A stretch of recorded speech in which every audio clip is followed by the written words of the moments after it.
Welcome to Democracy Now!, democracynow.org, The War and Peace Report. I'm Amy Goodman.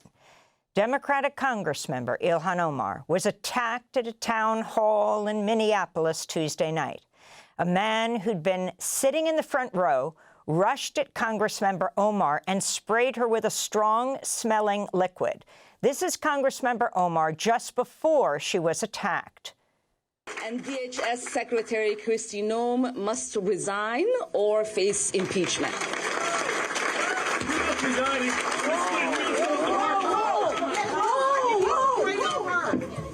Congressmember Omar insisted she continue with the town hall after the attack. Authorities arrested the attacker, 55-year-old Anthony Kazmierczak. We'll play excerpts from the town hall later in the show.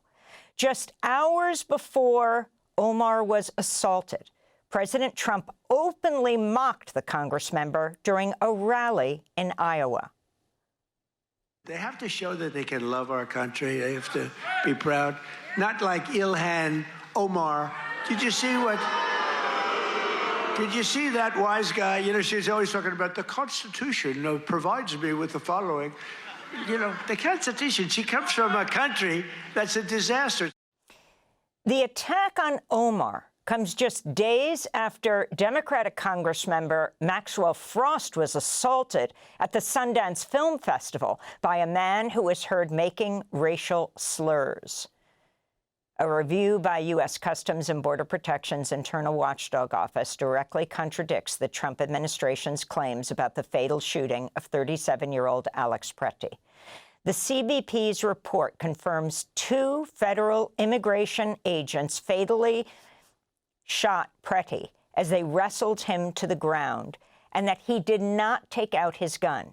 That's despite claims by Homeland Security Secretary Kristi Noem, who said Preti had been, quote, brandishing a weapon.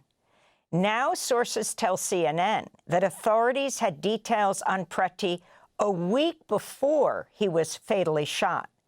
In a separate encounter, Preti had suffered a broken rib when a group of federal officers tackled him while he was trying to protect protesters from being arrested. It comes as House Democratic leaders are threatening to launch impeachment proceedings if Noem is not fired. House Minority Leader Hakeem Jeffries and Congressmembers Catherine Clark and Pete Aguilar said in a statement, quote, "We can do this the easy way or the hard way," unquote. President Trump's rejected calls to fire Noem, saying she's doing a, quote, very good job, unquote. Meanwhile, a federal judge in Minnesota ordered the head of ICE, Todd Lyons, to appear in court on Friday and explain why he should not be held in contempt for violating court orders about the immigration crackdown. The judge, Patrick Schlitz, who was appointed by President George W. Bush, said Lyons must appear in court because, quote, the extent of ICE's violation of court orders is likewise extraordinary, unquote. It comes as dozens of cities filed an amicus brief in federal court to stop the Trump administration's surge of ICE agents into Minneapolis. Meanwhile, FBI Director Kash Patel announced a criminal probe into group chats used by Minneapolis protesters on the Signal messaging app. In Minneapolis, local businesses on the block where Preti was shot and killed by federal agents have opened their doors to protesters and are continuing to operate donation hubs for the community. Because people are willing to come spend their hard-earned money with me, the least I can do is open up my doors when there's gas outside. Least I can do is let my bathrooms be public. Least I can do is have water up here ready for y'all. So if you need solace, if you need heat, if you need electricity, our job as business, our job as small business owners is to embrace the community that's coming to spend money with you under all circumstances. A federal judge has temporarily blocked the Trump administration from deporting 5-year-old Liam Conejo Ramos and his father, Adrian Conejo. Liam was detained with his father in Minnesota after the little boy came home from preschool last week. Images of Liam went viral after he was picked up by federal agents while still wearing his Spider-Man backpack and a blue hat with bunny ears. Liam and his father are currently detained at ICE's South Texas Family Residential Center in Dilley, which has faced mounting reports of worsening conditions for immigrant families jailed there. Liam's father has filed a lawsuit against Homeland Security Secretary Kristi Noem, U.S. Attorney General Pam Bondi, and other Trump officials. Liam and his father had come to the U.S. in 2024 from Ecuador seeking asylum. In related news, a 5-year-old girl and U.S. citizen was deported to Honduras with her mother earlier this month. Genesis Esther Gutierrez Castellanos lived in Austin, Texas with her mom and family, where she was in kindergarten. Genesis and her mother were reportedly detained in a hotel 80 miles from their home for nearly a week without access to a lawyer or a hearing before a judge prior to their deportation, with their family not knowing their whereabouts for days. The mother, Karen, came to the United States in 2018. She'd applied for protections in the U.S. as a survivor of domestic violence. Her daughter, Genesis, was born here in the United States. Here in New York, dozens of demonstrators were arrested in Manhattan Tuesday after they occupied the lobby of a Hilton hotel where federal immigration agents are believed to be staying. More than 100 people rushed into the hotel chanting anti-ICE slogans. New York City Mayor Zohran Mamdani praised the protesters. In a statement, Mamdani's spokesperson said, quote, ICE is a rogue agency that has repeatedly carried out cruel, inhumane, and lawless raids and arrests of American citizens. Democracy Now! Was at the protest. My name is Reverend Micah Busey. I'm the senior minister at Judson Memorial Church in Greenwich Village. We are here to say no more deportations, no more murders, abolish ICE.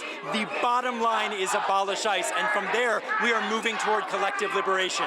I'm banking on being arrested because it's time that every citizen risks arrest. Everyone who is able to be out here doing this, we all have our part to play. Not everyone can do what I'm doing today. ICE agents will join the U.S. delegation to the Winter Olympics in Italy next month. Vice President J.D. Vance and Secretary of State Marco Rubio are expected to attend the start of the Games. Milan's mayor, Giuseppe Sala, said ICE will not be welcome in his city, telling an Italian radio station, quote, this is a militia that kills, a militia that enters into the homes of people signing their own permission slips, unquote. This is Pier Francesco Maggiorino, the head of Italy's center-left opposition party. I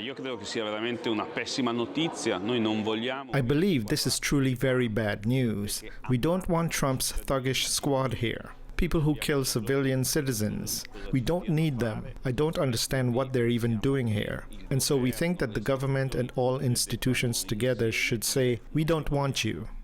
The Trump administration is reportedly planning to establish a permanent CIA presence on the ground in Venezuela following the abduction of President Nicolas Maduro and his wife. That's according to CNN, which spoke to several anonymous sources that outlined talks between the State Department and the CIA have weighed short and long-term schemes to foster U.S. influence in Venezuela. One source told CNN, quote, state plants the flag, but CIA is really the influence, unquote. CIA officers were in Venezuela in the months leading up to the U.S. military strike targeting Maduro and his wife. The agency covertly installed a small team inside Venezuela in August to surveil Maduro, providing key intelligence for the attack on Caracas earlier this month. One CIA source reportedly operated within the Maduro government. In related news, the families of 2 men from Trinidad killed in an October U.S. missile strike in the Caribbean are suing the Trump administration for wrongful death and extrajudicial killing. Chad Joseph, who is 26, and 41-year-old Rishi Samaru were killed in one of the 36 strikes the U.S. government has launched against boats in the Caribbean and Pacific Ocean since September. At least 125 people have been killed in these strikes. President Trump's continuing his threats against Cuba, saying Tuesday the island nation has not received any more oil or money from Venezuela since the U.S. abducted the Venezuelan president, Nicolas Maduro. The aid was a lifeline for Cuba, which has been devastated by decades of harsh U.S. economic sanctions. This comes as Politico reports Trump's considering imposing a total blockade on all oil imports to Cuba. These were Trump's remarks Tuesday. Cuba will be failing pretty soon. Cuba is really a nation that's very close to failing. You know, they got their money from Venezuela. They got the oil from Venezuela. They're not getting that anymore. This comes as Mexico's canceled its oil shipments to Cuba. Mexican President Claudia Sheinbaum confirmed the move on Tuesday, saying the decision was not made in response to U.S. pressure. It is a sovereign decision, and Pemex makes its choice. And also, as we have said, Mexico's decision to sell or give oil to Cuba for humanitarian reasons has to do with a sovereign decision that has been in place for many years. It is not recent. The Justice Department says they'll finish reviewing and publishing files on the late convicted sex offender Jeffrey Epstein soon, but did not provide a specific timeline. The DOJ has released over 100,000 pages so far, less than 1% of the Epstein files.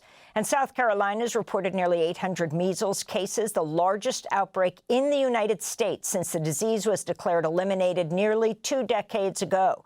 The state's health department said at least 18 people have been hospitalized for complications. Health and Human Services Secretary Robert F. Kennedy Jr. has upended immunization policies in the U.S. as he and his allies have spread misinformation about vaccines. And those are some of the headlines. This is Democracy Now!, democracynow.org, The War and Peace Report. I'm Amy Goodman.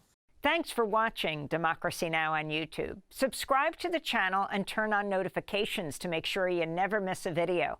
And for more of our audience-supported journalism, go to democracynow.org, where you can download our news app, sign up for our newsletter, subscribe to the daily podcast, and so much more.